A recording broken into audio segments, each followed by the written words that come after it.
¿hasta y cuándo vas a seguir sin saber nada sobre este arte marcial? El taekwondo domina varias técnicas de defensa. Tae significa acción de pie, Kwon, acción de manos, y Do, sendero.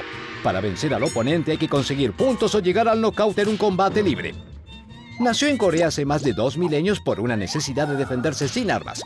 En 1973, el arte marcial se dividió en dos estilos, el ITF y el WTF, el cual nació cuando la sede de Taekwondo se trasladó a Canadá por la separación de Corea. A la Argentina llegó en 1967 de la mano y los pies de 4 grandes del Taekwondo. Después de pelearla mucho, comenzó a formar parte de los Juegos Olímpicos en Sydney 2000. Los niveles de Taekwondo se dividen en GUP y en Dan. En cada uno existen 10 grados. Varones y mujeres compiten en 4 categorías según el peso. Ojo con los postres porque si no ya es humo. El combate consta de 3 rondas con un descanso entre estas. Es obligatorio el uso de un peto, un casco, guantes, canilleras, protector bucal, genital para los antebrazos y para los empeines. No se permiten ataques de puño a la cabeza ni por debajo de la cintura. La mejor taekwondista argentina es Vanina Sánchez Verón.